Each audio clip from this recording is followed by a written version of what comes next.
당연하죠. 아이를 낳은 지 석 달. 시어머니가 생활비를 끊고 용돈을 2배로 올리라 했을 때 채원은 단 한마디로 대답했습니다. 분유 냄새가 거실에 번지던 그 오후 시어머니와 남편은 서초 프리미엄 한우집으로 향하며 손뼉을 쳤죠. 그 미소가 환하면 환할수록 채원의 손은 조용히 움직이고 있었습니다. 억울해도 말 한마디 못하고 참아온 적 한 번쯤 있으시죠? 하지만 이 여자는 달랐습니다.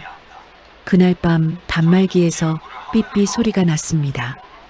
283만 원짜리 청구서가 회사 책상에 배달됐습니다. 그리고 서랍 깊숙이 잠들어 있던 5천만 원짜리 종이 한 장이 세상 밖으로 나왔죠. 도대체 당연하죠. 그 한마디 뒤에 채원은 무엇을 준비하고 있었던 걸까요? 사연 시작 전 구독과 좋아요를 눌러주시고 어디서 듣고 계신지 댓글 남겨주시면 한 분 한 분 정성껏 댓글로 보답해 드리겠습니다. 오늘의 사연 시작합니다. 다음 달에 복직할 예정이에요. 채원이 테이블 위 서류를 고르게 정리하며 말했습니다. 문장은 짧았고 목소리는 평평했죠. 서류 한 장을 반듯하게 맞추고 또 한 장을 그 위에 올리고 손끝이 종이 모서리를 따라 천천히 움직였습니다. 거실에는 이른 오후의 햇살이 비스듬히 들어오고 있었어요. 아기 침대 쪽에서 분유 냄새가 희미하게 번졌죠. 아이가 배를 채우고 잠이 든 건 조금 전이었습니다. 작은 가슴이 규칙적으로 오르내리고 있었어요. 채원은 그 숨소리를 등 뒤로 들으며 서류를 정리했습니다. 복직 확인서, 인사팀 안내문, 어린이집 입소 신청서, 출산 후 3달 동안 쌓아온 서류들이었습니다. 한 장 한 장 순서를 맞추는 동안 채원의 손은 한 번도 멈추지 않았죠. 그때였어요. 현관에서 비밀번호 누르는 소리가 들렸습니다.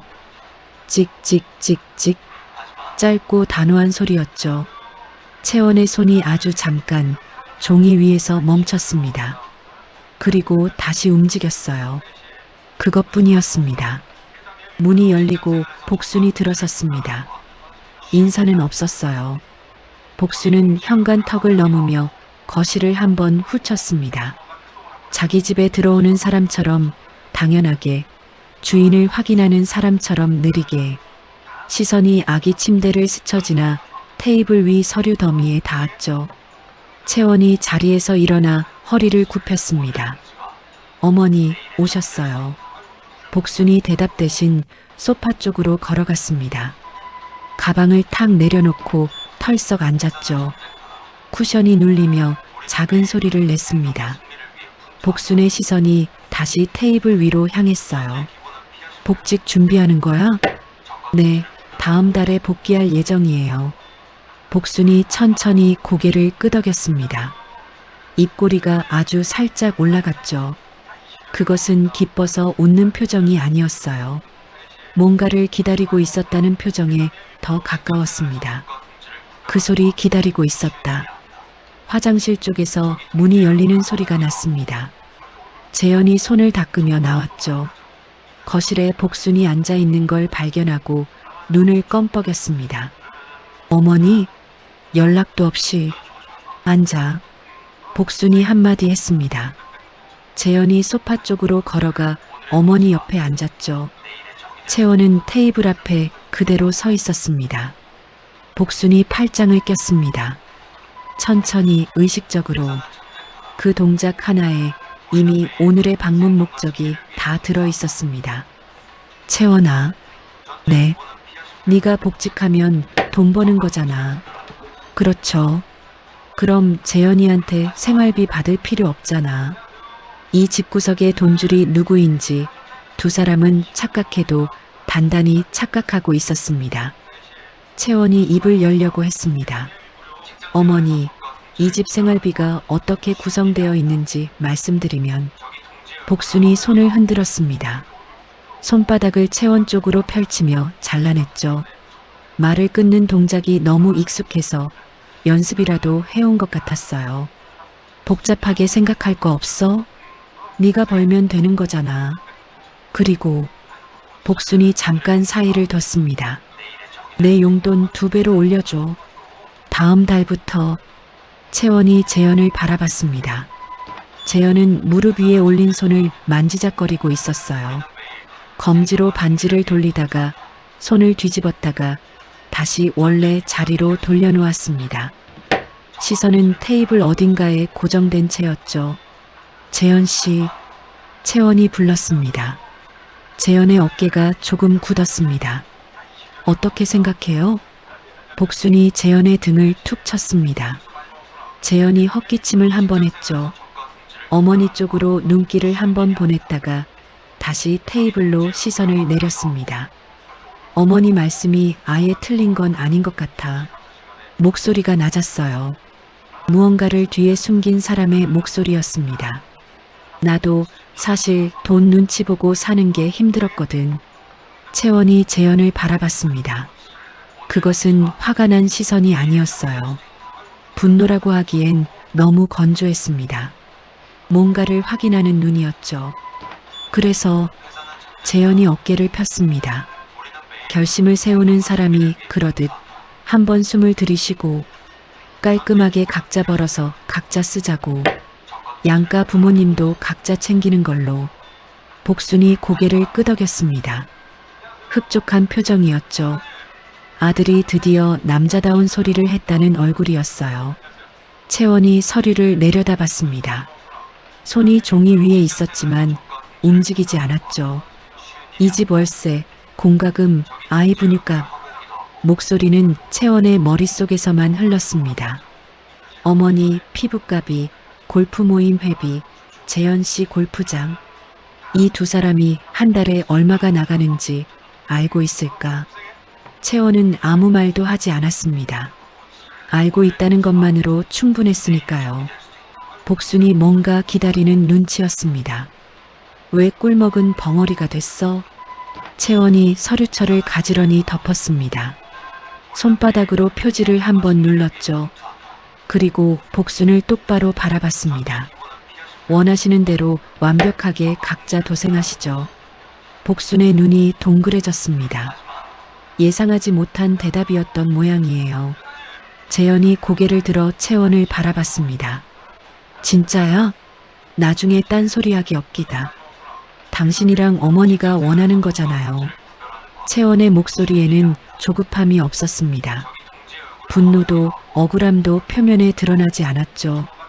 오히려 그래서 더 무언가가 느껴졌어요. 뭔지는 정확히 말할 수 없는 것이요. 복순이 무릎을 탁 쳤습니다. 잘됐다, 잘됐어. 재현아, 저녁에 한우 먹으러 가자. 서초 프리미엄 한우 전문점. 재현이 자리에서 일어섰습니다. 좋지. 어머니 오랜만에 제대로 된 거 드셔야죠. 2사람이 서로를 보며 웃었습니다. 채원은 현관까지 따라 나섰어요. 재현이 나가며 한마디 했습니다. 늦을 수 있으니까 먼저 자. 문이 닫혔습니다. 채원은 닫힌 문을 잠시 바라봤습니다. 등 뒤로 아이의 숨소리가 들렸어요. 규칙적이고 고요하고 흔들림이 없는 소리였습니다. 채원이 그 소리를 들으며 서 있었습니다. 손이 여전히 서류철 위에 있었어요. 분노가 아니었습니다. 허탈함도 아니었죠. 아이의 숨소리가 한 번 더, 또 한 번 더 들렸습니다. 채원이 그것을 세고 있는 것도 같았고 그냥 듣고 있는 것도 같았어요. 재현 씨 명의 대출 내역 전체를 조회해 주실 수 있어요? 채원이 스마트폰을 귀에 댄 채 서랍을 열었습니다. 서재 책상 위에는 이미 노트북이 켜져 있었어요. 은행 홈페이지 2개가 탭으로 열려 있었습니다. 이유를 여쭤봐도 될까요? 채원 본부장님. 전화 너머 윤성호의 목소리는 늘 그랬듯 간결하고 공손했습니다. 재산분할 소송에 들어갈 것 같아요. 한 푼도 뺏기지 않게 증거부터 모아두려고요. 잠깐 사이가 있었습니다. 내일 출근 즉시 완벽하게 정리해서 보내드리겠습니다. 고마워요. 채원이 전화를 끊었습니다. 그리고 노트북 화면을 바라봤죠. 서재는 조용했습니다. 거실 쪽에서는 아무 소리도 들리지 않았어요. 두 사람이 나간 집은 아이의 숨소리만 남아 있었습니다. 채원이 은행 홈페이지에서 카드 결제 내역 조회 메뉴를 클릭했습니다. 공인인증서 비밀번호를 입력하고 1년치 내역이 화면에 펼쳐졌죠. 채원의 손가락이 마우스를 클릭하며 내역을 훑쳤습니다. 서초 피부과 280만 원, 골프장 이용료 160만 원, 백화점 명품관 200만 원, 모두 채원명의 가족카드로 결제된 금액이었죠. 엑셀 내보내기 버튼을 눌렀습니다. 파일이 저장됐어요. 두 번째 탭, 공동생활비 통장이었습니다. 재현의 월급 320만 원 중 160만 원만 이 통장으로 들어오고 있었어요.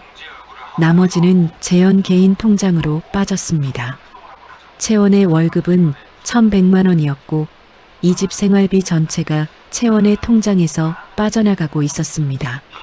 집세, 공과금, 아이용품, 시어머니 용돈, 재현의 골프 비용까지. 채원이 화면을 내렸습니다. 한 번 더, 그리고 한 번 더. 카드사 홈페이지를 새 탭으로 열었습니다. 로그인하고 가족카드 관리 메뉴로 들어갔습니다. 재현명의 카드, 복순명의 카드. 채원이 천천히 마우스를 움직였습니다. 도난 분실 신고 접수, 확인 버튼을 눌렀습니다. 도난 및 분실 신고 접수 완료. 화면에 뜬 문장이었습니다. 채원이 그 문장을 바라보는 시간은 길지 않았어요. 다음 창을 열었습니다. 공동생활비 통장 자동이체 목록, 아파트 관리비, 가스비, 전기세, 인터넷 요금. 하나씩 취소 버튼을 눌렀죠. 아이 양육비와 필수 생활비는 따로 계산해 새 안전계좌로 이체했습니다. 그때 채원의 손이 멈췄습니다. 서랍 안쪽에 손이 닿았습니다. 묵직한 종이 뭉치였어요. 채원이 천천히 꺼냈습니다. 서류였습니다. 오래된 것이었어요. 종이 모서리가 살짝 눌려 있었고 표면에 세월의 흔적이 있었습니다. 채원이 펼쳤죠. 차용증이었어요. 몇 년 전 밤이 잠깐 떠올랐습니다. 재현이 눈을 내리깔고 종이를 건네던 밤. 당시 채원은 그냥 덮었습니다. 물어보지도 않았고 따지지도 않았어요. 그냥 받아들고 서랍에 넣었죠. 채원이 금액을 확인했습니다. 기한 이익상실 조항도 읽었어요. 눈이 조용히 움직였습니다. 서류를 다시 접어 법률 검토용으로 만들어둔 폴더에 넣었습니다. 지금 내가 지키는 건 이 아이다. 채원이 자리에서 일어났습니다. 이 집도 이 통장도 전부 이 아이를 위한 것이다. 회사 인사팀장 앞으로 메일 창을 열었습니다. 복지기를 다음 달에서 이번 주 금요일로 앞당기는 내용이었죠. 채원이 메일을 작성하고 전송 버튼을 눌렀습니다. 그리고 서재를 나왔습니다. 거실 아기 침대 옆에 섰습니다. 아이가 잠들어 있었어요. 볼이 동그랗게 부풀었다가 내려앉았다가 그 리듬이 고요했습니다. 채원이 아이의 볼을 손가락으로 살짝 어루만졌습니다. 차갑지도 뜨겁지도 않은 손이었습니다. 그 손이 말하는 게 있다면 그것은 각오였을 겁니다. 이번 주말에 VIP 프라이빗 코스 어때요? 세 팀 같이 치고. 재현 동료가 아이스 아메리카노 잔을 내려놓으며 말했습니다. 재현이 스마트폰 화면을 켰죠. 광주 프라이빗 골프장 예약 페이지를 열었습니다. 나 이번에 경제권을 확 쥐어잡았거든. 어머니가 기선을 딱 제압해 주셨지. 어떻게요? 그냥 말 한마디가 전부야. 각자 벌어서 각자 쓰자고. 그 한마디에 채원이가 바로 넘어왔어. 동료가 잠시 잔을 내려다봤습니다. 그러다 고개를 들고 빙긋 웃었어요. 진짜 쉽게 됐네요.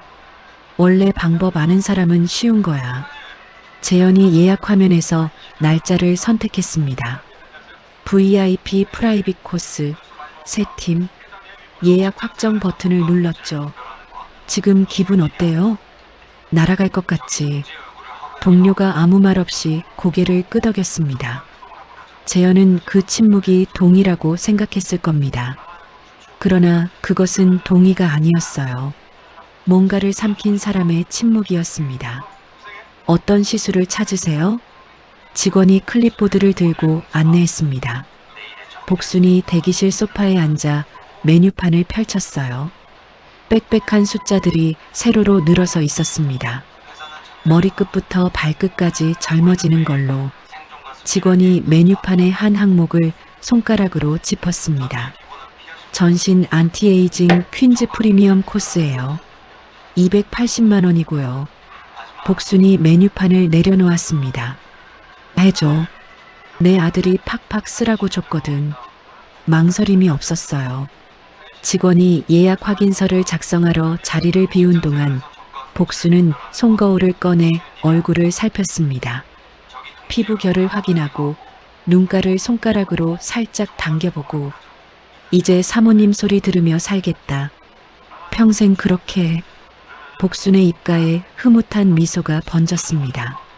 두 사람은 그 카드가 이미 정지되었다는 사실을 전혀 알지 못했습니다. 알게 되는 건 생각보다 빠를 터였습니다. 같은 시각 서초 프리미엄 한우 전문점에서 재현이 메뉴판을 내려놓으며 말했습니다. 테이블 가운데 불판이 달구어지며 기름이 지글거리고 있었어요. 어머니, 오늘은 제가 쏩니다. 1등급 한우 세트 2개요. 복순이 두 손을 무릎 위에 모으고 고개를 끄덕였습니다. 이제 좀 살 것 같다. 경제권을 되찾으니까 세상이 달라 보이네. 재현이 씩 웃었습니다. 카드를 꺼내 테이블 위에 올렸죠. 채원명의 가족카드였습니다. 맞은편 아파트 서재에서 채원의 손가락이 마우스를 클릭하고 있었어요. 화면에는 카드사 홈페이지가 열려 있었습니다. 도납 및 분실 신고 접수 완료. 그 문장이 화면에 뜨는 시각과 재현이 카드를 테이블 위에 내려놓는 시각이 거의 같았습니다. 재현이 너 이제 진짜 남편 다 됐다.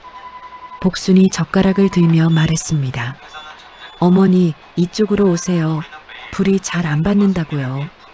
재현이 고기를 뒤집으며 웃었습니다. 지글 고기가 불판에 닿으며 소리를 냈죠. 그 소리가 유쾌하게 들렸을 겁니다. 적어도 두 사람에게는요. 6단계 최종본 파트 26. 한채원 고객님, 메일 보내드렸습니다.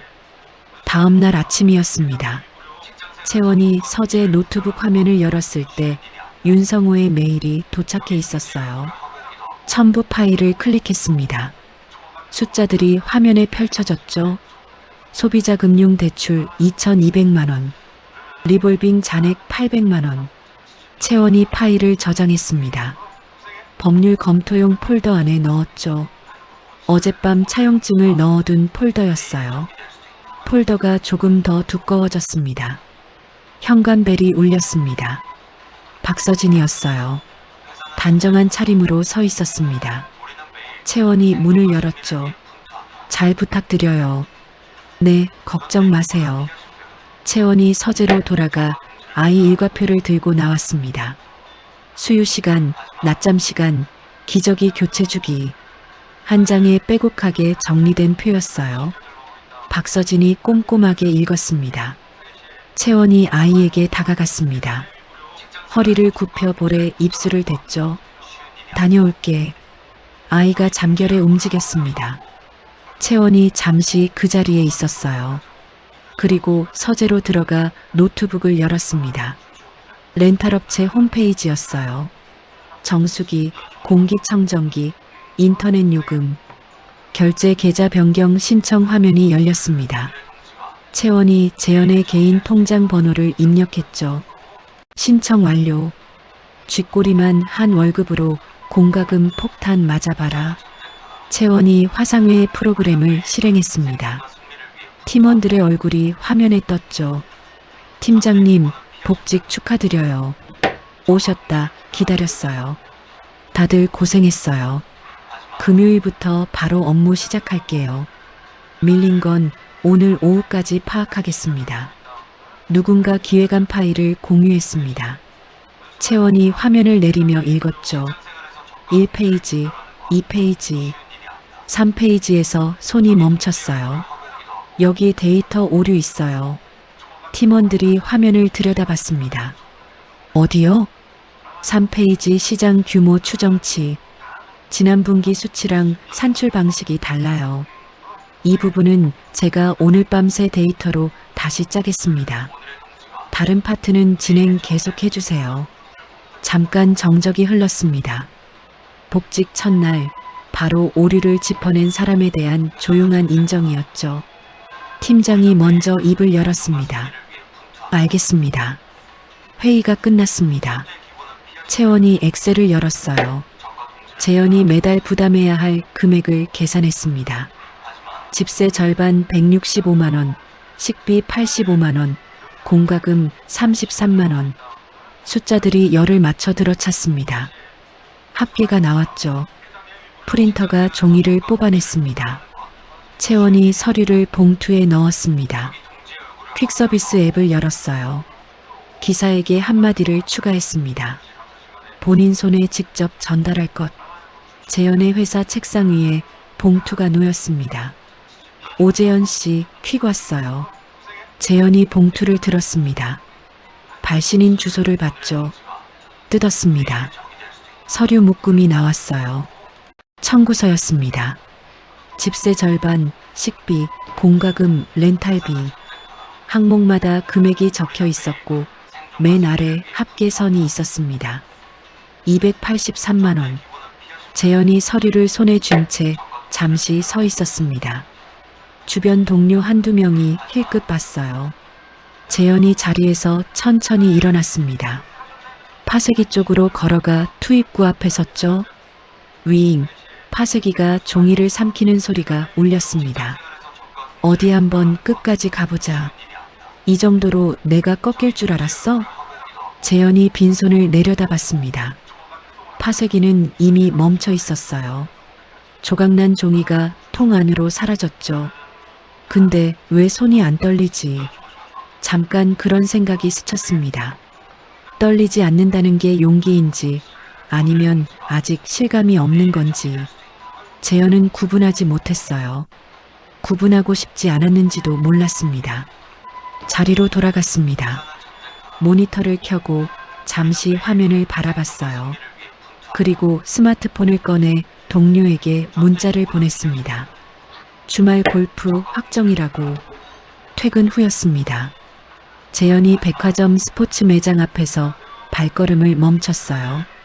진열대 앞에 신상품 골프웨어가 걸려 있었습니다. 재현이 안으로 들어갔죠. 이거 입어봐도 돼요? 네, 이쪽으로 오세요. 직원이 탈의실 커튼을 열었습니다. 재현이 입어봤어요. 거울 앞에 섰습니다. 손님 완전 프로 골퍼 같으세요. 재현이 거울 속 자신을 봤습니다. 어깨를 한번 폈죠. 기분이다. 당장 포장해줘요. 130만 원짜리 골프웨어였습니다. 직원이 카드를 단말기에 대자 삐 소리가 났어요. 손님, 이 카드가 사용이 안 되는데요. 재현이 미간을 찌푸렸습니다. 다시 해봐요. 삐삐. 재현이 지갑에서 다른 카드를 꺼냈습니다. 채원명의 가족 카드였어요. 삐삐삐. 재현이 잠깐 멈췄습니다. 직원의 시선이 느껴졌어요. 재현이 입술을 한번 깨물었다가 풀었습니다. 다행히 개인 체크카드가 있었어요. 잔액이 빠듯했지만 긁었습니다. 통과됐죠. 영수증을 받아들고 매장을 나오는 재현의 걸음이 아까보다 조금 빠르게 움직였습니다. 카드가 왜 안 됐는지는 생각하지 않으려 했어요. 생각하면 뭔가 불편해질 것 같았으니까요. 오늘은 제가 쏩니다. 라운딩이 끝났습니다. 재현이 클럽하우스 계산대 앞에서 카드를 꺼냈죠. 동료 3명이 뒤에 섰습니다. 오늘 새 팀 라운딩 비용이었어요. 직원이 카드를 단말기에 꽂았습니다. 삐삐. 붉은 불빛이 깜빡였습니다. 손님, 이 카드 사용이 안 되는데요. 도난 분실 정지 카드라고 나와요. 재현의 얼굴이 굳었습니다. 다시 해봐요. 직원이 카드를 다시 꽂았습니다. 삐삐. 동일했어요. 재현이 지갑을 열었습니다. 다른 카드를 꺼냈죠. 삐삐삐. 이것도 정지 카드였습니다. 뒤에 줄을 서 있던 사람들이 수군거리기 시작했어요. 작은 목소리였지만 클럽하우스 안에서 또렷하게 들렸습니다. 재현의 귀가 달아올랐습니다. 그것은 뜨거움이 아니었어요. 그 순간의 감각을 정확히 말하자면 바닥이 내려앉는 느낌이었습니다. 다른 단말기로 해봐요. 기계가 이상한 거 아니에요? 목소리가 높아졌습니다. 직원이 조용히 말했어요. 저희 기계는 정상입니다. 재현이 입을 열려고 했습니다. 말이 나오지 않았습니다. 그것은 침묵이 아니었어요. 할 말을 찾다가 찾지 못한 사람의 공백이었죠. 입술이 벌어졌다가 다시 닫혔습니다. 팀장이 앞으로 나섰습니다. 제가 할게요. 팀장이 자신의 카드를 꺼내 단말기에 댔습니다. 빅. 정상 처리. 영수증이 출력됐습니다. 재현이 고개를 숙인 채 계산대를 빠져나왔습니다. 동료들의 시선이 등 뒤로 느껴졌어요. 말을 건네는 사람은 없었습니다. 그것이 더 무거웠죠. 주차장으로 걸어가는 걸음이 빨라졌습니다. 차에 올라탔어요. 문을 닫고 핸들을 두 손으로 잡았습니다. 스마트폰을 꺼냈습니다. 채원에게 전화를 걸었죠. 신호가 한 번 울리고 끊겼습니다. 다시 걸었습니다. 끊겼습니다. 10번, 11번. 결과는 같았어요. 재현이 스마트폰을 조수석에 던졌습니다. 그리고 핸들을 세게 내리쳤어요. 쿵 하는 소리가 차 안을 울렸습니다. 손바닥이 저렸어요. 재현이 천장을 올려다봤습니다. 숨이 짧아졌죠. 같은 시각이었습니다. 합계 280만 원이세요. 서초 피부가 수납 창구였습니다. 직원이 단말기를 내밀었죠. 복순이 가방에서 카드를 꺼냈어요. 퀸즈 프리미엄 코스. 4시간 동안 받은 시술이었습니다. 머리끝부터 발끝까지 말 그대로 전신이었죠. 직원이 카드를 단말기에 댔습니다. 삐삐. 다시 긁어봐요. 삐삐. 복순의 눈이 커졌습니다. 이상하네. 다른 카드로. 카드를 바꿔 건넸습니다. 삐삐삐. 이것도 안 돼요, 손님. 정지 카드로 나오는데요. 복순의 목소리가 커졌습니다. 전산 오류 아니에요? 기계 고장 아니에요? 대기실 손님들이 일제히 고개를 돌렸습니다. 복순의 목소리가 대기실까지 들렸으니까요. 직원이 당황한 얼굴로 수납 창구 뒤로 몸을 당겼습니다. 원무과장이 조용히 다가왔습니다. 손님, 현금으로 결제 가능하실까요? 현금이 어딨어요? 카드가 있는데. 혹시 다른 카드는? 다 있는 카드예요. 전산 오류가 난 거라고. 원무과장이 잠깐 눈을 내렸습니다. 복순이 가방을 뒤졌어요. 현금이 없었습니다. 지갑을 열어도 다른 카드를 꺼내봐도 다 정지된 카드였습니다. 대기실이 조용해졌습니다. 조용해졌다는 건 모두가 이쪽을 보고 있다는 뜻이었어요. 복순이 가방 안에서 손을 멈췄습니다. 명품 가방이 거기 있었어요. 480만 원짜리였습니다. 이걸 담보로 맡기면 안 돼요? 원무과장이 한숨을 내쉬었습니다. 이런 경우가 처음이었을 겁니다. 잠시 후 각서 한 장을 가져왔어요. 복순이 볼펜을 받았습니다. 손이 떨렸습니다. 이름을 쓰는데 획이 흔들렸어요. 복수는 그것을 보지 않으려고 시선을 비켰지만 이미 씌어진 글자는 지울 수 없었죠. 병원 밖으로 나왔습니다. 스마트폰을 꺼내 재현에게 전화를 걸었습니다. 저도 카드 막혔어. 재현의 목소리가 갈라져 있었습니다. 어머니도요? 당장 집에 가봐. 뱅킹 받는데요. 재현이 말을 멈췄습니다. 잔액이 32,000원이에요. 복순이 전화를 쥔 손을 내렸습니다. 거리 위로 사람들이 오갔습니다. 서초 거리였어요. 평소와 다른 게 없는 풍경이었습니다. 다만 복순의 발밑에서 무언가가 내려앉고 있었죠.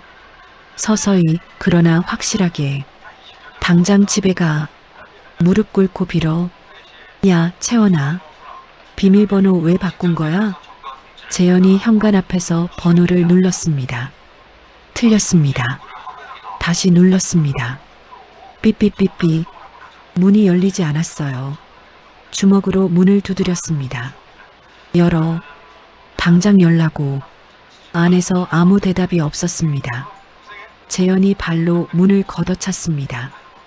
쿵, 복도의 소리가 울렸어요. 다시 두드렸습니다.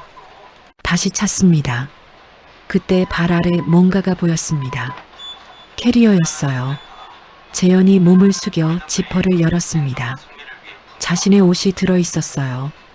겨울 코트, 양복, 속옷. 누군가 손으로 밀어 넣은 것처럼 구겨진 채로 쑤셔 있었습니다. 재현의 얼굴에서 색이 빠졌습니다. 다시 문을 두드렸습니다. 손바닥으로, 주먹으로. 목소리도 높였습니다. 처음엔 목이 쉬어가는 걸 몰랐습니다. 10분이 지났을 때 손바닥이 화끈거리기 시작했죠. 20분이 지났을 때 무릎에 힘이 풀렸습니다. 그래도 계속 두드렸어요. 뭔가를 해야 했으니까요. 멈추면 그것을 인정하는 것 같았으니까요. 집안에서 채원이 인터폰 모니터를 바라보고 있었습니다. 마이크 버튼은 꺼져 있었어요. 화면 안에서 재현이 문을 걷어차고 주먹으로 두드리고 소리를 질렀습니다. 소리는 들리지 않았습니다. 채원은 그저 화면 속 움직임만 봤죠. 그것은 분노가 아니었습니다.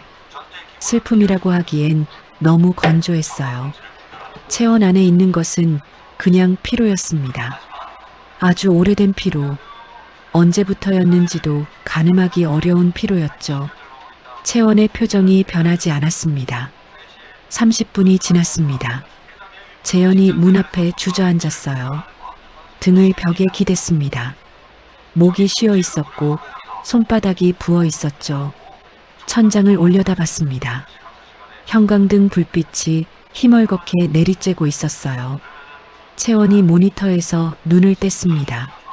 서재로 걸어가 서랍에서 서류 파일 2개를 꺼냈어요. 테이블 위에 내려놓았습니다. 다음 날 아침이었습니다. 복도에 재현과 복순이 함께 서 있었어요. 재현은 밤을 새운 얼굴이었습니다. 눈밑이 짙게 내려앉아 있었죠. 복순이 현관문을 주먹으로 쾅쾅 두드렸습니다. 시어머니 왔다. 문 열어. 재현의 스마트폰이 울렸습니다. 채원에게서 온 문자였어요. 계속 소란 피우면 경찰 부른다. 복순의 손이 멈췄습니다. 주먹이 공중에 멈췄죠. 재현이 복순의 팔을 잡았습니다. 어머니, 잠깐만요. 두 사람이 복도에 섰습니다. 들어오게 해야 한다. 협상 테이블이 필요하니까. 잠시 후 현관문이 열렸어요. 채원이 나타났습니다. 들어와요. 세 글자였습니다.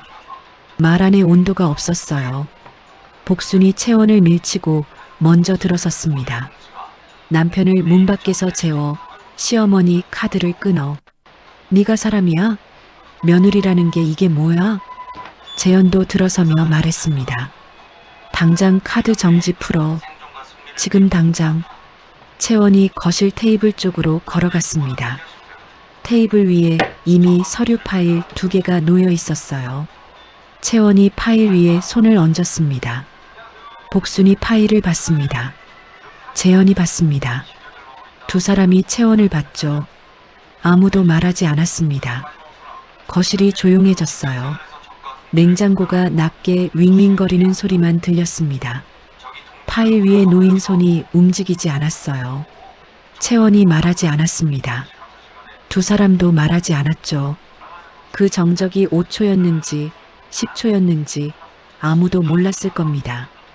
채원이 의자를 당겨 앉았습니다. 그것은 협박이 아니었습니다. 예고였죠. 그 차이를 두 사람이 알아챘을 때 이미 채원이 파일을 펼치고 있었습니다. 6단계 최종본 파트 36. 뭘 멀뚱멀뚱 서 있어. 카드 정지 풀 거야, 말 거야? 복순이 소파에 앉은 채 채원을 쏘아봤습니다. 재현도 팔짱을 낀 채 서 있었어요. 채원이 의자에서 천천히 일어났습니다. 앉아요. 한마디였습니다. 재현이 멈칫했습니다. 그 한마디가 질문이 아니었으니까요. 재현이 소파에 앉았습니다. 복순도 마지못해 옆에 앉았죠. 채원이 첫 번째 파일을 펼쳐 테이블에 내려놓았습니다. 가계부였어요. 표와 그래프가 인쇄된 종이들이 차곡차곡 들어있었습니다. 채원이 첫 장을 펼쳤습니다. 이 집 한 달 생활비예요. 합계 550만 원. 재현이 숫자를 봤습니다. 재현 씨 월급이 320만 원이고 공동통장에 들어오는 돈이 160만 원이죠. 나머지는 재현 씨 개인 통장으로 빠집니다. 채원이 손가락으로 그래프를 짚었습니다. 160만 원으로 550만 원을 감당할 수 있어요? 나머지 390만 원은 제 통장에서 나갔습니다. 복순이 끼어들었습니다. 부부 사이에 내 돈이 어디 있어. 같이 사는 거잖아. 채원이 복순을 바라봤습니다. 그 시선이 복순에게 닿는 순간 복순이 자신도 모르게 등을 소파 등받이에 붙였습니다. 채원이 두 번째 파일을 펼쳤습니다. 카드 결제 내역서였어요. 어머니. 채원이 한 장을 테이블 위에 밀었습니다. 서초 피부과 시술비. 지난달 280만 원. 그 전달 280만 원. 골프 모임 회비 160만 원. 전부 제 명의 가족카드로 결제됐어요. 복순의 눈이 서류를 훑었습니다. 숫자들이 거기 있었어요. 날짜별로, 금액별로, 가맹점명까지. 부정할 수 있는 숫자가 아니었습니다. 채원이 다음 장을 폈습니다. 재현 씨. 재현이 눈을 들었습니다. 골프장 이용료, 골프웨어, 술자리, 회식. 합산하면 월 220만 원 이상이에요. 전부 제 카드로 결제됐습니다. 재현이 입을 열었습니다. 어쩔 수 없이 쓴 거잖아. 카드가 그것밖에. 당신 월급이 320만 원이에요. 그중 220만 원을 유흥비로, 그것도 제 카드로. 재현이 입술을 깨물었습니다. 할 말이 없는 사람의 얼굴이었어요. 당신이 말했잖아요. 각자 벌어서 각자 쓰자고. 저는 당신 말대로 한 것뿐이에요. 복순이 테이블을 손바닥으로 내리쳤습니다. 예고도 없이 카드를 끊으면 어떻게 해? 갑자기 이게 무슨 짓이야? 채원이 복순을 바라봤습니다. 저한테는 예고가 있었나요? 복순이 입을 열었다가 닫았습니다. 갑자기 찾아와서 생활비 끊고 용돈 올리라고 하실 때 미리 상의하셨어요? 복순이 입을 다물었습니다. 그것은 할 말이 없어서가 아니었어요. 뭔가 더 있을 것 같은 예감에 잠시 멈춘 것이었죠. 그 예감은 틀리지 않았습니다. 채원이 파일 밑에서 다른 서류를 꺼냈습니다. 재현의 얼굴이 굳었습니다. 오재현 씨 명의 소비자 금융 대출 2,200만 원, 리볼빙 잔액 800만 원. 채원이 서류를 테이블 위에 내려놓았습니다. 복순이 서류를 빼앗았습니다. 빚이 있어? 복순의 목소리가 갈라졌습니다. 재현이 시선을 피했어요. 주식이랑 코인이 좀 안 됐어요. 월급 320만 원으로 3천만 원을 어떻게 갚아?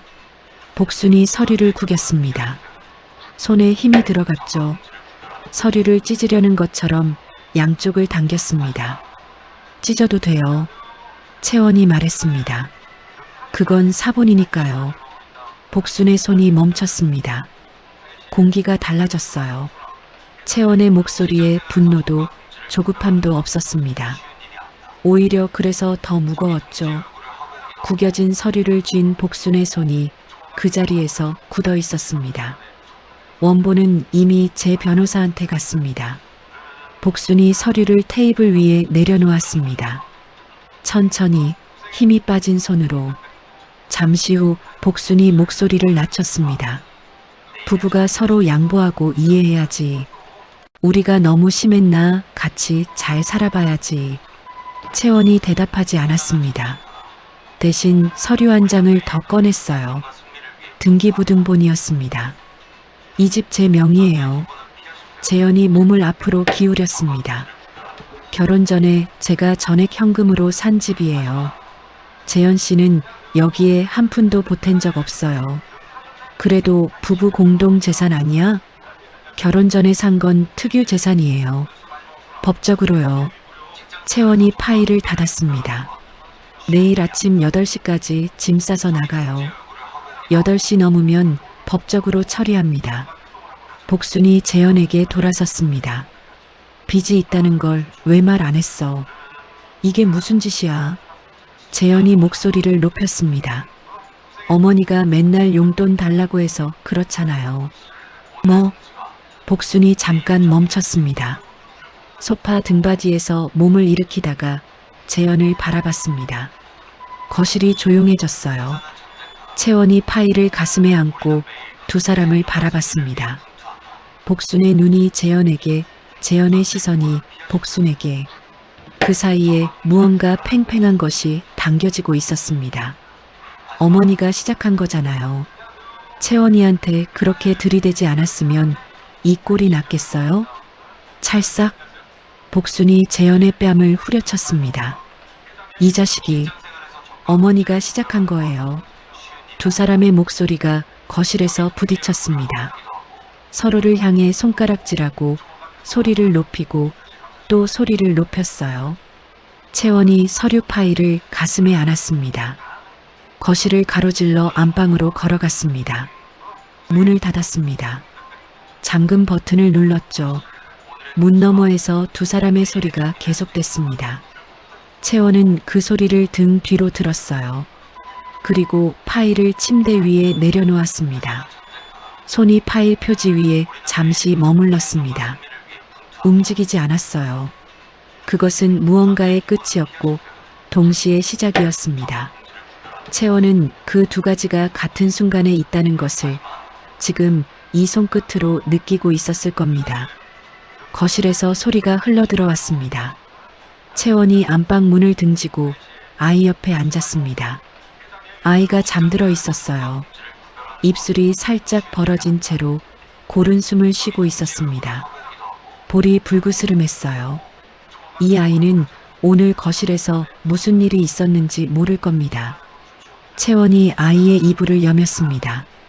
거실 소리가 점점 잦아들었습니다. 한동안 목소리가 오갔지만 서로 탓하다 지쳤는지 조금씩 작아졌어요. 채원은 그 소리의 크기가 달라지는 것을 등 뒤로 들으며 불을 껐습니다. 어둠이 내렸습니다. 아이의 숨소리만 남았어요. 채원이 천장을 바라봤습니다. 어둠 속에서 윤곽이 없는 천장이었죠. 한동안 그렇게 있었어요. 거실이 조용해졌습니다. 스마트폰 화면이 켜졌습니다. 채원이 장민철에게 문자를 보냈어요. 내일 아침 8시에 오시면 됩니다. 전송됐습니다. 채원이 스마트폰을 내려놓았습니다. 눈을 감았어요. 방 안에 정적이 흘렀습니다. 아이의 숨소리와 그 숨소리에 맞춰 천천히 가라앉는 채원의 숨소리만 있었습니다. 두 사람의 숨이 같은 리듬으로 오르내렸습니다. 채원이 그것을 느끼고 있는지는 몰랐어요. 느끼지 못했더라도 그 리듬은 거기 있었습니다. 안 나갈 거야? 채원이 거실을 가로질러 현관 쪽으로 걸어가며 물었습니다. 단정한 정장이었어요. 서류 가방을 손에 들고 있었습니다. 소파에는 재현이 팔짱을 낀 채 앉아 있었습니다. 복수는 소파 한쪽에 기대어 눈을 감고 있었어요. 못 나가. 여기 내 집이기도 해. 채원이 박서진에게 아이를 맡겼습니다. 아이 이마에 입술을 댔다가 떼고 현관문을 열었습니다. 어디가? 재현이 소리쳤습니다. 채원은 뒤돌아보지 않았습니다. 문이 닫혔습니다. 재현이 코웃음을 쳤어요. 어디 혼자 아무것도 못하잖아. 복순이 눈을 뜨며 몸을 일으켰습니다. 잘됐다. 우리가 버티면 되는 거야.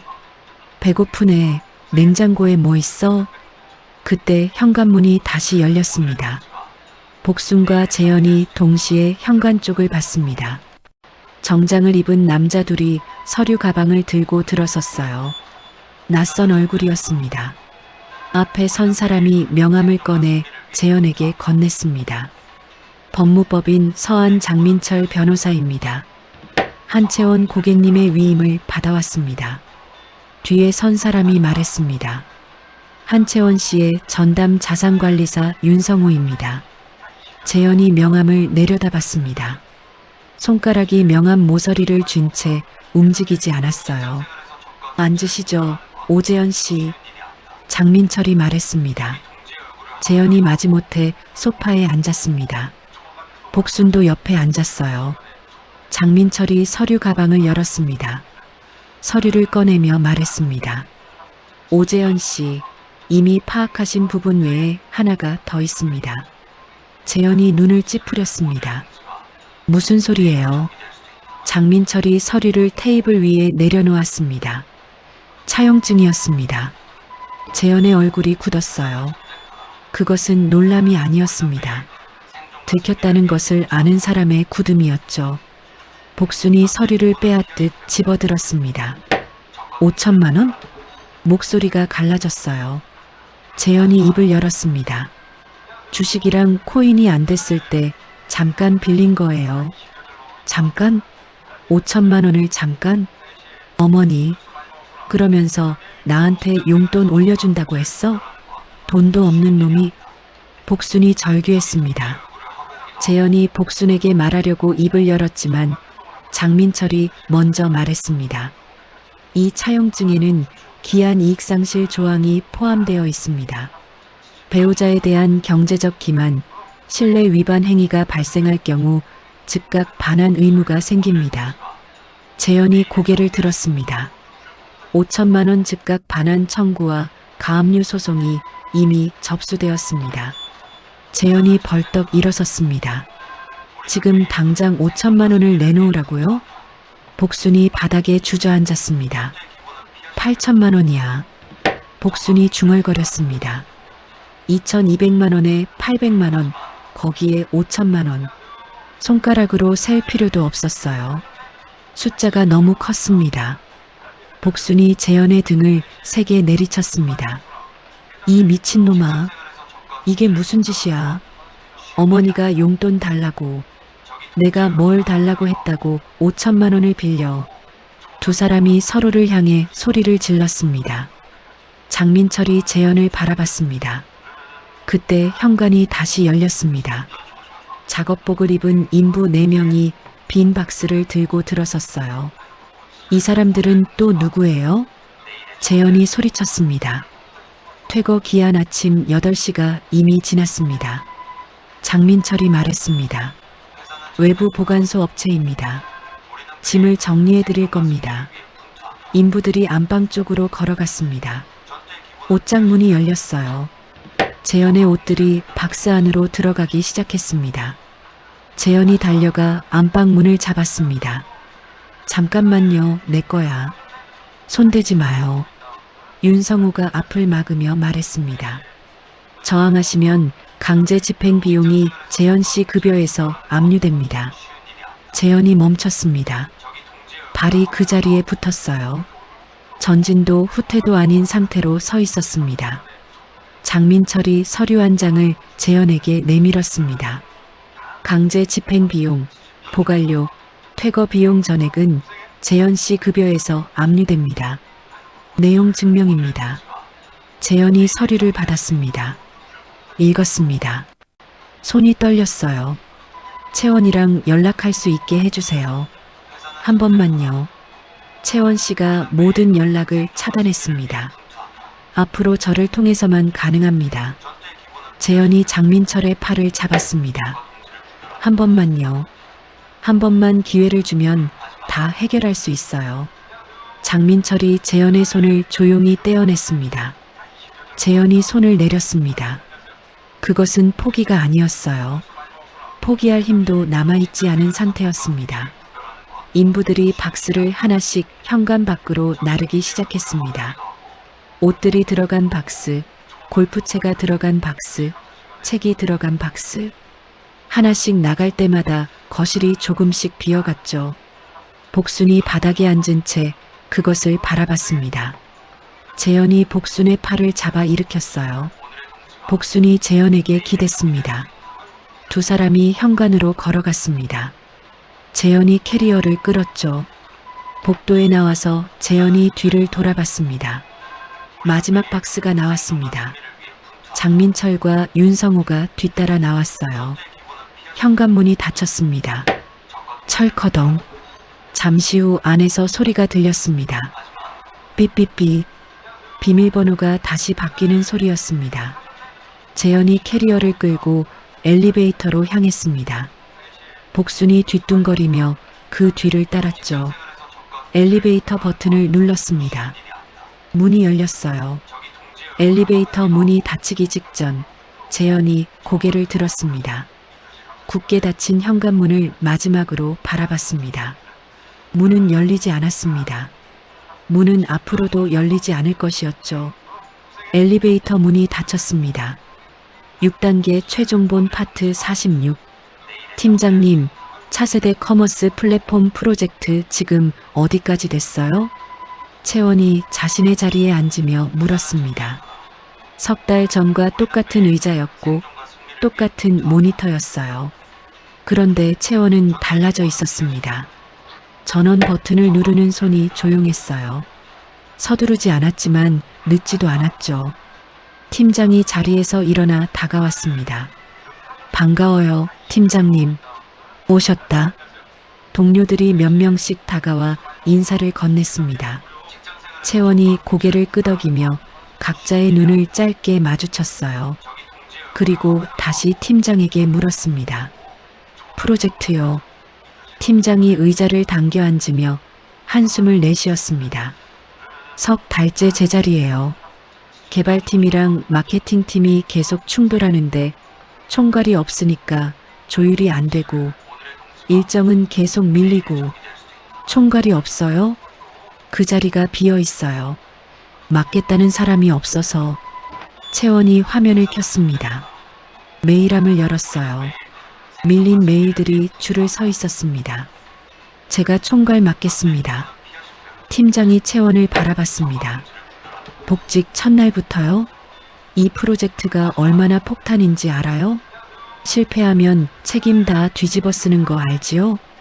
채원이 팀장을 봤습니다. 알아요. 그래도 할게요. 그것은 허세가 아니었습니다. 과장도 아니었어요. 채원이 지난 3달 동안 키워온 것이 무엇인지 이 한마디에 다 들어있었죠. 팀장이 잠시 채원을 바라봤습니다. 뭔가를 재는 눈이었어요. 그리고 천천히 고개를 끄덕였습니다. 알겠습니다. 믿어볼게요. 오후에 채원이 회의실에 개발팀과 마케팅팀을 소집했습니다. 지금부터 제가 이 프로젝트 총괄을 맡겠습니다. 개발팀장이 팔짱을 꼈습니다. 육아휴직 다녀오신 분이 갑자기 총괄이요? 채원이 노트북을 열었습니다. 스크린에 그래프가 떴죠. 숫자들이 줄을 맞춰 서 있었습니다. 마케팅팀 요구사항이 중간에 3번 바뀌었어요. 그때마다 개발팀이 처음부터 재작업했고요. 변경사항을 정리하고 전달하는 과정이 없었던 게 문제입니다. 개발팀장의 팔짱이 조금 풀렸습니다. 앞으로 모든 요구사항은 제가 취합하고 정리해서 걸러낸 다음 전달하겠습니다. 중간에 변경이 생기면 그것도 제가 판단해서 반영 여부를 결정할게요. 마케팅 팀장이 말했습니다.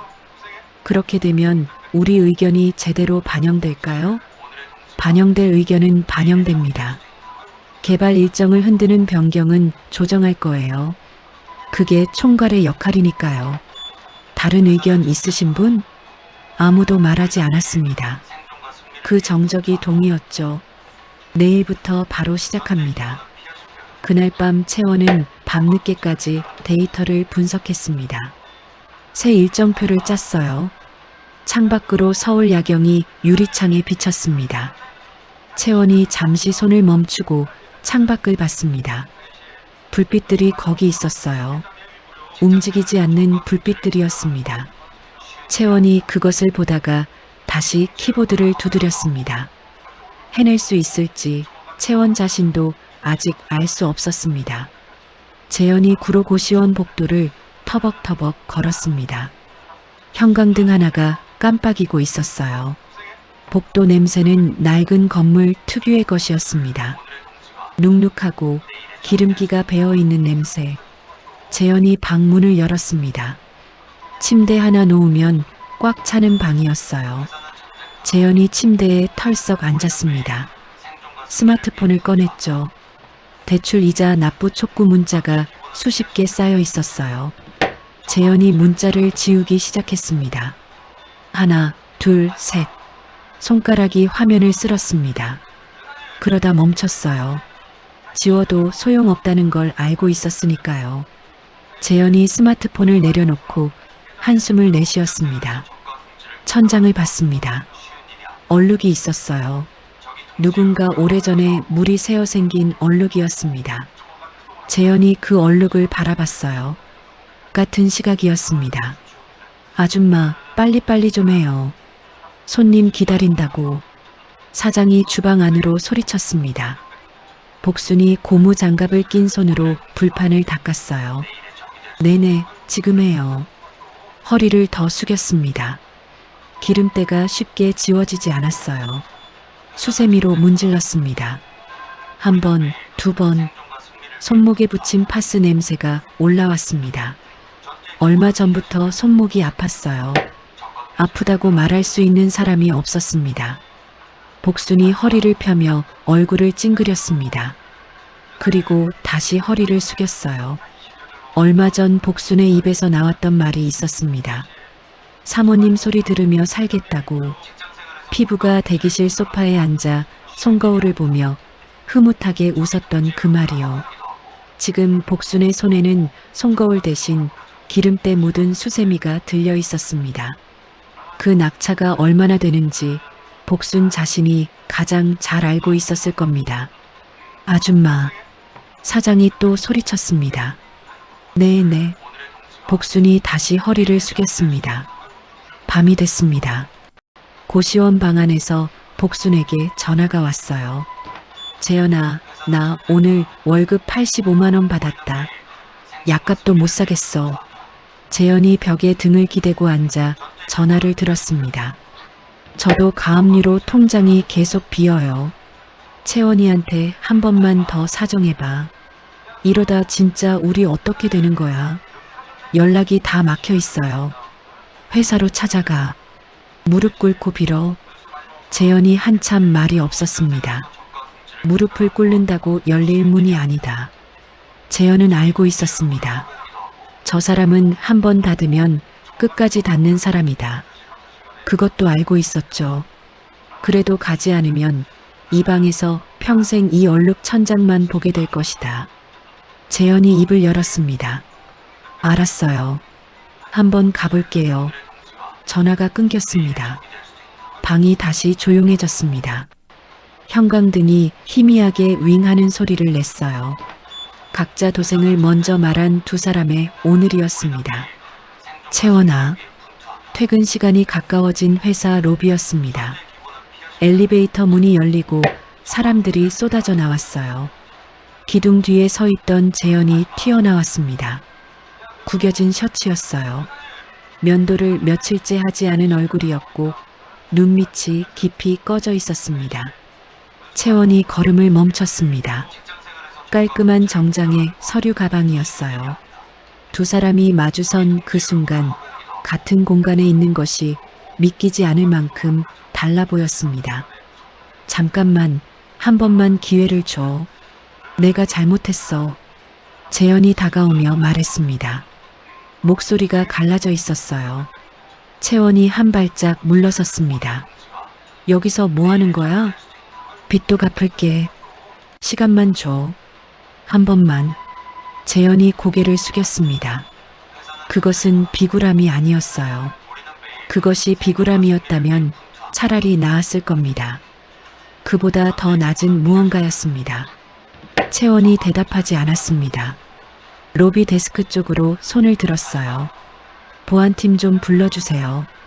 재현이 채원의 팔을 잡으려 했습니다. 잠깐만. 손 치워요. 채원의 목소리가 낮아졌습니다. 그것은 소리를 높인 게 아니었어요. 오히려 낮아졌죠. 그 낮음이 더 단호했습니다. 재현이 손을 걷었습니다. 한 번만 얘기 좀 들어줘. 할 말 없어요. 보안 요원 2명이 달려왔습니다. 채원이 말했습니다. 이분 내보내주세요. 업무 방해예요. 재현이 보안 요원에게 말했습니다. 나 여기 직원 남편이에요.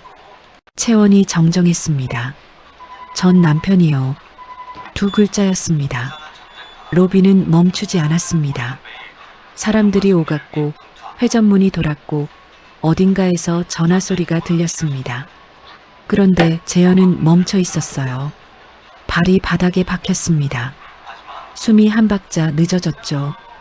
2글자가 꽂히는 데는 시간이 필요하지 않았습니다. 꽂히고 나서 그것을 느끼는데 시간이 걸렸어요. 가슴 어딘가가 내려앉았습니다.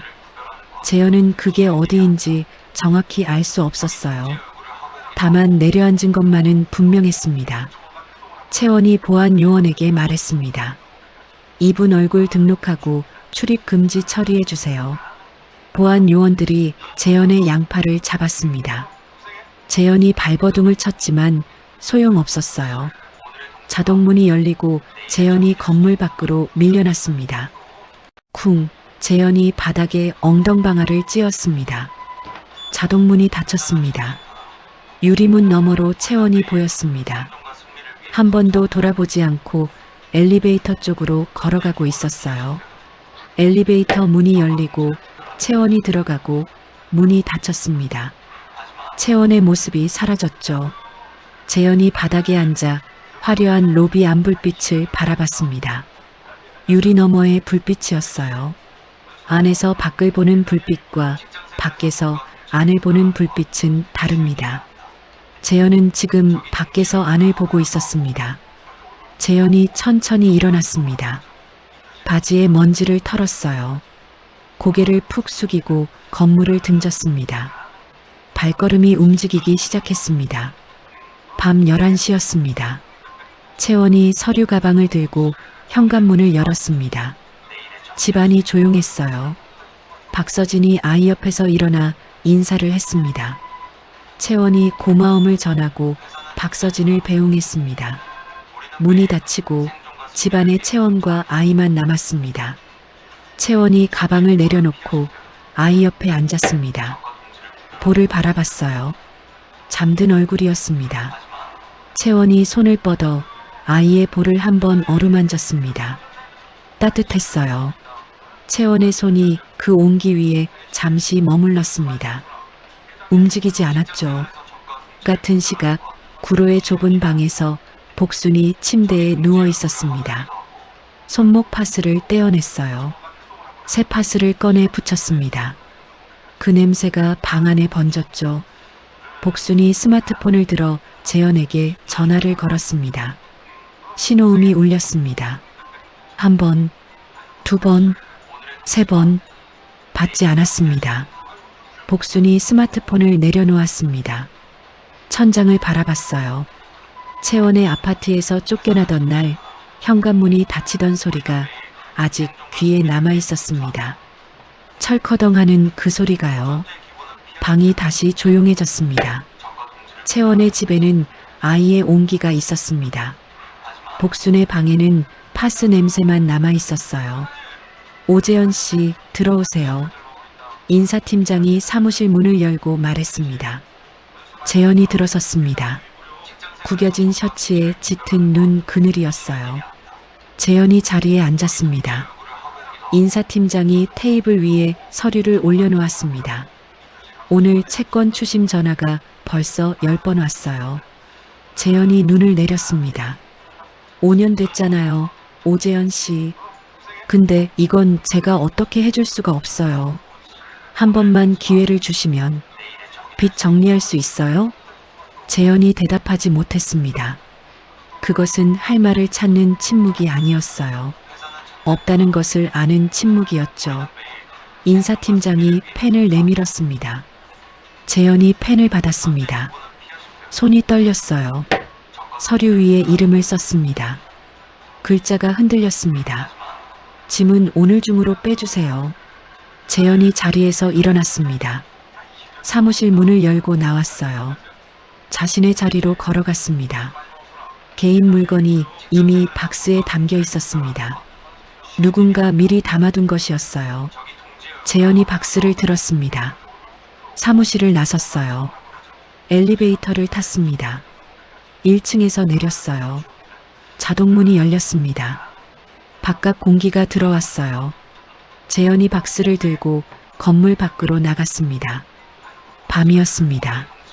재현이 술 냄새를 풍기며 방문을 열었습니다. 이불을 뒤집어 쓴 복순이 기침을 했어요. 왜 이렇게 늦었어? 나 잘렸어. 복순이 몸을 일으켰습니다. 채권 추심 전화 때문에. 재현이 벽에 기대어 바닥에 주저앉았습니다. 다리에 힘이 없었어요. 다 누구 때문이야? 채원이 때문이잖아. 재현이 고개를 들었습니다. 어머니 때문이에요. 어머니가 채원이한테 그렇게 걸어서 이 꼴 난 거예요. 복순이 손을 들었습니다. 재현이 복순의 손목을 잡았어요. 이제 그만하라고요. 복순이 손을 뿌리쳤습니다. 네가 돈 관리를 못했잖아. 주식은 왜 해? 코인은 왜 해? 재현이 옆에 있던 빈 소주병을 집어 벽에 내던졌습니다. 쨍그랑 병이 깨지며 소리가 방 안을 울렸어요. 그만해요. 그만하라고요. 복순이 바닥에 주저앉았습니다. 그리고 울었습니다. 소리 없이 그냥 울었어요. 복순이 우는 것을 재현이 봤습니다. 재현도 말이 없어졌어요. 두 사람이 좁은 방 안에서 서로 등을 돌린 채 앉아 있었습니다. 서로를 탓하다 지쳤고 소리치다 목이 쉬었고 이제 남은 것은 이 방과 이 냄새와 이 고요뿐이었습니다. 각자 도생이라는 말을 먼저 꺼낸 두 사람이 같은 좁은 방 안에서 그 말의 결과를 온몸으로 치르고 있었습니다. 6단계 최종본 파트 56. 고시원 문 앞에 봉투가 놓여 있었습니다. 법원 등기 우편이었어요. 재현이 봉투를 집어들었습니다. 손이 멈칫했죠. 뜯었습니다. 서류가 나왔어요. 이혼 소장, 위자료 청구서, 양육비 산정서, 대여금 반환 소송 결과문. 재현이 한 장씩 읽었습니다. 읽다가 멈췄어요. 재현이 바닥에 주저앉았습니다. 두 손으로 얼굴을 감쌌어요. 어깨가 들썩였습니다. 복도 형광등이 깜빡였어요. 아무도 없는 복도였습니다. 그 고요 속에서 재현의 어깨가 계속 들썩였죠. 같은 날 밤이었습니다. 채원이 서재에 앉아 있었어요. 책상 위에 아무것도 없었습니다. 노트북도 서류도 그냥 앉아 있었어요. 손이 무릎 위에 놓여 있었습니다. 소장 발송 확인 문자가 온 건 2시간 전이었어요. 채원이 그 문자를 읽고 스마트폰을 내려놓았습니다. 그리고 지금까지 그 자리에 있었죠. 무언가를 느끼고 있었을 겁니다. 그런데 그것이 무엇인지는 채원 자신도 정확히 말할 수 없었을 거예요. 분노는 이미 오래전에 소진됐습니다. 슬픔이라고 하기엔 너무 조용했어요. 억울함은 서류들이 이미 대신 말하고 있었죠. 거실에서 아이 소리가 났습니다. 잠결에 뒤척이는 소리였어요. 채원이 자리에서 일어났습니다. 서재를 나와 아이 옆에 앉았죠. 아이의 볼을 바라봤습니다. 그리고 한번 조용히 숨을 내쉬었어요. 그것으로 충분했습니다. 법원 조정실이었습니다. 채원과 재현이 테이블을 사이에 두고 마주 앉았어요. 재현이 채원을 봤습니다. 채원은 앞을 봤습니다. 두 사람 사이에 테이블이 있었고 그 테이블 위에 서류들이 놓여 있었죠. 판사가 말했습니다. 오재현 씨 측에서 아파트 재산 분할을 청구했는데 이 부동산은 혼인 전 한채원 씨 명의로 전액 현금 매입된 것으로 확인됩니다. 재현이 말했습니다. 같이 살았잖아요. 부부 공동 재산이어야 하는 거 아니에요?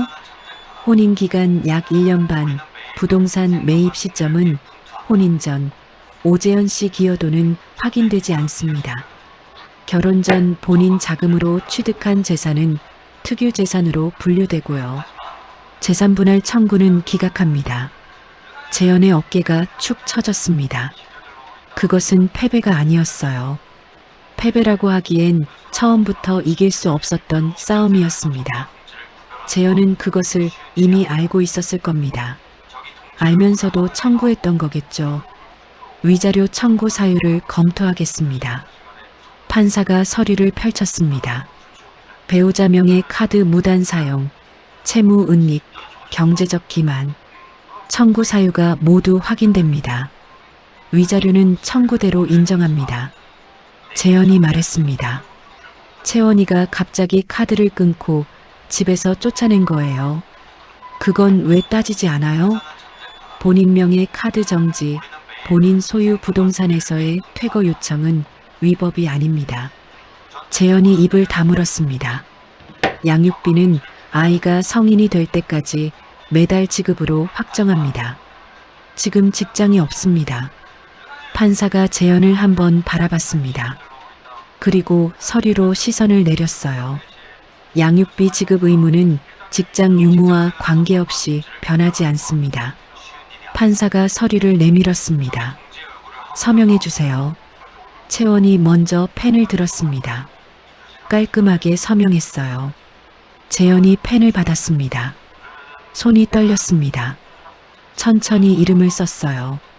글자가 삐뚤었습니다. 이혼 절차가 완료되었습니다. 채원이 자리에서 일어났습니다. 판결문을 가방에 넣었어요. 재현이 불렀습니다. 잠깐. 채원이 멈췄습니다. 미안해. 내가 잘못했어. 한 번만 기회를 줘. 다시 시작하자. 재현의 눈가가 붉어졌습니다. 목소리가 갈라졌어요. 채원이 대답하지 않았습니다. 몸을 돌렸습니다. 문을 향해 걸었어요. 채원아. 재현이 다시 불렀습니다. 채원이 뒤돌아보지 않았습니다. 문을 열었습니다. 나갔습니다. 복도였습니다. 채원이 법원 복도를 걸었습니다. 구두 소리가 대리석 바닥에 울렸어요. 이긴 것인지 진 것인지도 모르겠다는 생각이 잠깐 들었습니다. 그냥 끝났습니다. 그것으로 충분했습니다. 채원이 복도 끝 유리문을 향해 걸었습니다. 바깥빛이 유리 너머에서 들어오고 있었어요. 법원 정문 밖에 검은색 세단이 서 있었습니다. 운전기사가 내려 뒷문을 열었어요. 채원이 계단을 내려오다 멈췄습니다. 뒷좌석에 박서진과 아이가 앉아 있었어요. 아이가 채원을 봤습니다. 엄마. 두 팔을 벌렸습니다. 채원이 차에 올랐습니다. 아이를 안았어요. 아이의 볼에 입술을 가볍게 댔습니다. 따뜻했어요. 분유 냄새가 희미하게 났습니다. 채원이 그 냄새를 잠깐 들이쉬었습니다. 기다렸어? 응. 아이가 환하게 웃었습니다. 두 볼이 동그랗게 올라갔어요. 채원이 미소를 지었습니다. 오랜만에 보는 표정이었습니다. 법원 복도에서도 조정실에서도 지난 몇 달 동안도 없었던 표정이었어요. 그 미소가 채원의 얼굴에서 어색하지 않았습니다. 원래 있던 것이 돌아온 것 같았죠. 출발하세요. 차가 천천히 움직이기 시작했습니다. 창밖으로 법원 건물이 보였어요. 채원이 아이를 무릎에 앉혔습니다. 창밖을 바라봤죠. 법원 건물이 멀어졌습니다. 멀어지고 더 멀어지고 나무들 사이로 사라졌습니다. 채원이 시선을 앞으로 돌렸어요. 아이가 채원의 손을 잡았습니다. 작은 손이었습니다. 채원이 그 손을 잠시 내려다봤어요. 이 손을 지키려고 시작한 일이었습니다. 이 손이 아직 여기 있었습니다. 그것으로 됐습니다. 런칭 일주일 만에 업계 다운로드 1위 달성했습니다. 채원이 단상에서 마이크를 들고 말했습니다. 회사 대강당이었어요. 임원진과 주주들이 자리를 채우고 있었습니다. 대형 스크린에는 그래프와 숫자가 가득했죠. 강당이 잠시 웅성거렸습니다. 이번 분기 매출은 전년 동기 대비 3배 성장했습니다. 회사 역대 최고 기록입니다. 웅성거림이 커졌습니다. 채원이 스크린을 가리켰습니다. 성공 요인은 3가지였습니다. 개발팀과 마케팅팀의 소통 창구를 하나로 모았고 시장 변화에 맞춰 기능을 빠르게 수정했으며 출시 전 시범 테스트로 치명적 오류를 사전에 잡아냈습니다. 임원들이 고개를 끄덕였습니다. 채원이 말을 마쳤어요. 잠시 정적이 흘렀습니다. 박수 소리가 났습니다. 한 사람이 치기 시작했어요. 그리고 옆 사람이 또 옆 사람이 소리가 퍼졌습니다. 사람들이 자리에서 일어났어요. 채원이 단상에서 객석을 바라봤습니다. 옅은 미소를 지었어요. 그것은 승리의 미소가 아니었습니다. 당연히 올 것이 왔을 때의 표정이었죠. 대표이사가 자리에서 일어났습니다. 단상으로 올라왔어요. 마이크를 들었습니다. 오늘 특별한 발표가 있습니다. 강당이 조용해졌습니다. 한채원 씨를 역대 최연소 본부장으로 특별 승진시키겠습니다. 객석이 술렁였습니다. 대표이사가 옆 직원에게서 상자를 받았습니다. 뚜껑을 열었어요. 본부장 명패가 들어있었습니다. 한채원 본부장 축하합니다. 대표이사가 명패를 내밀었습니다. 채원이 두 손으로 명패를 받았어요. 명패의 무게가 손바닥에 얹혔습니다. 차갑고 단단한 금속의 무게였어요. 채원이 그것을 느꼈습니다. 내려다봤죠. 한채원 본부장. 자신의 이름이 거기 있었습니다. 박수 소리가 다시 터졌습니다.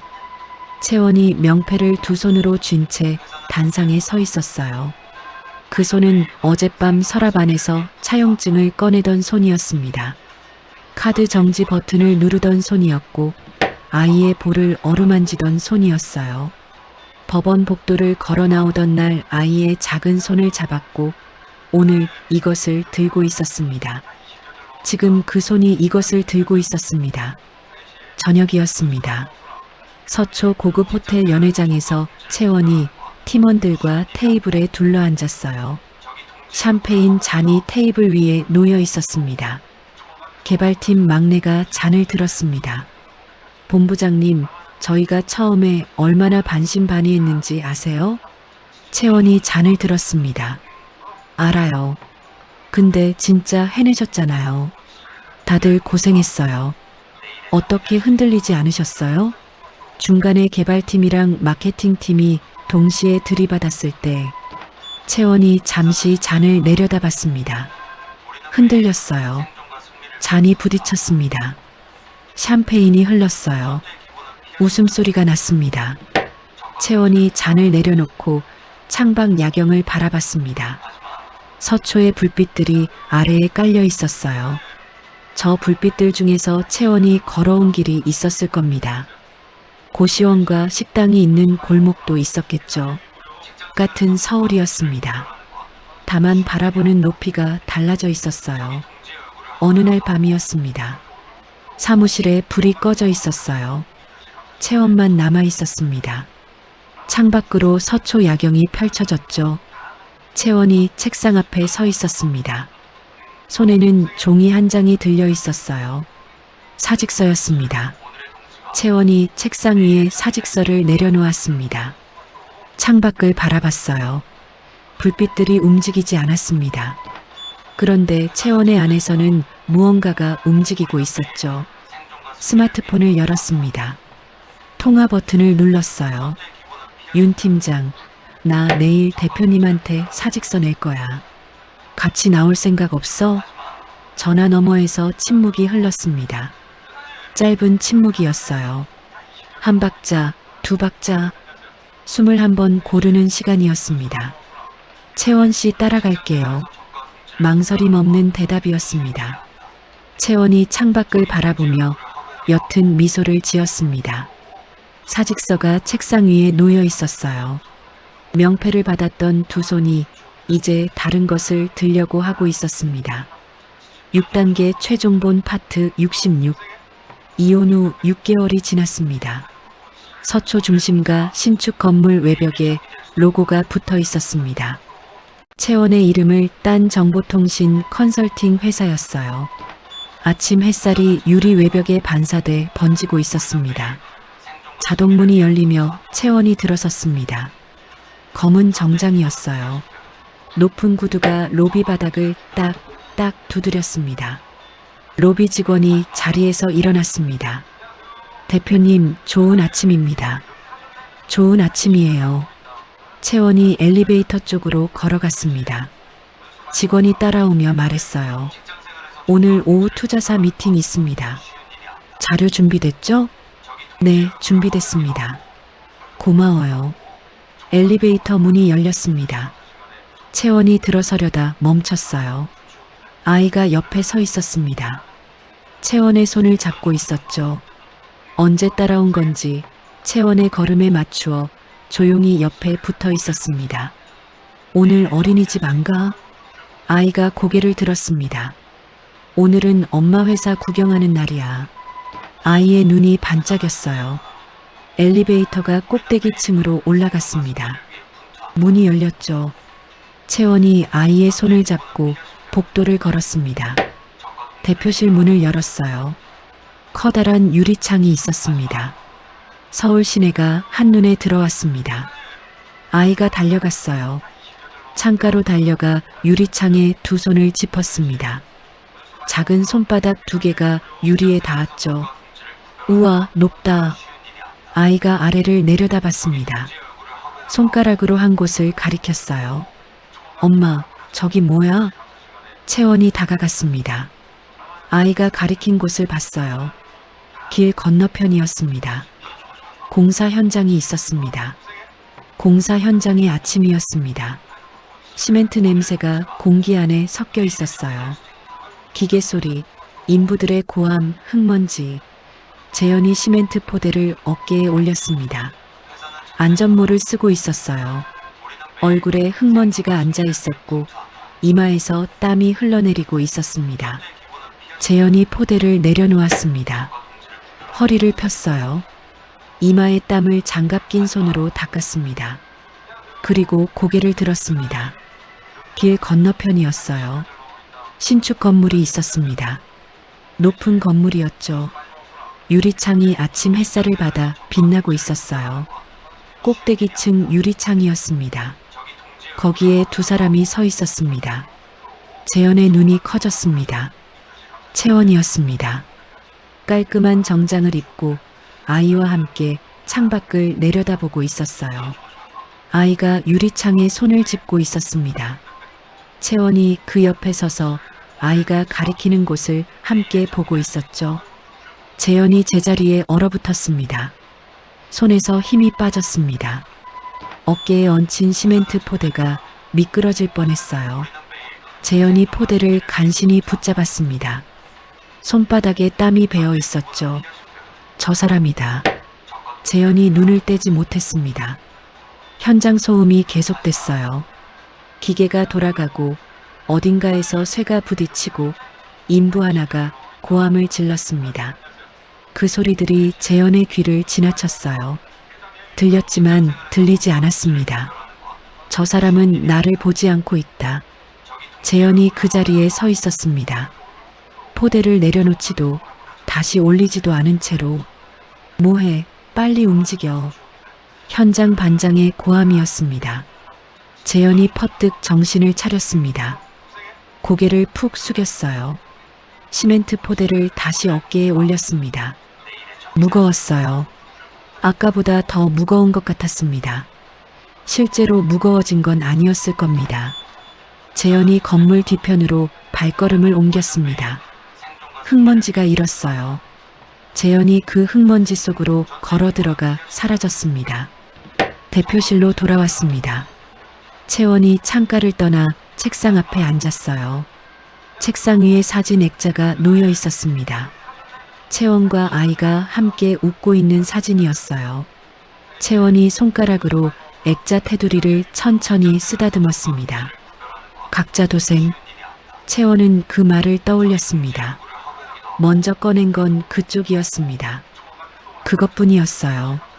더 이상 설명할 것도 덧붙일 것도 없었습니다. 지금 이 창문 밖이 이미 다 말하고 있었으니까요. 엄마 배고파? 아이가 채원의 무릎에 기댔습니다. 채원이 아이를 내려다봤어요. 맛있는 거 먹으러 갈까? 파스타. 아이가 대답했습니다. 망설임이 없었어요. 채원이 웃었습니다. 자리에서 일어났습니다. 아이의 손을 잡았죠. 대표실 문을 열었습니다. 복도로 나섰어요. 높은 구두가 복도 바닥을 울렸습니다. 딱딱.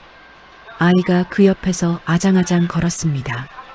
두 사람의 발소리가 복도에 번갈아 울렸어요. 하나는 크고 하나는 작고 엘리베이터 앞에 섰습니다. 버튼을 눌렀어요. 문이 열렸습니다. 채원이 아이의 손을 잡고 엘리베이터에 올랐습니다.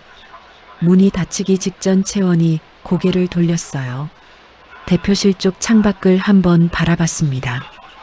햇살이 유리창을 통해 쏟아져 들어오고 있었어요. 밝고 고요한 빛이었습니다. 엘리베이터 문이 닫혔습니다. 아이의 작은 손이 채원의 손을 꼭 쥐고 있었습니다. 부당한 일을 당했을 때 소리를 높이지 않고 조용히 준비하는 것. 그것이 얼마나 어려운 일인지 해보신 분들은 아실 겁니다.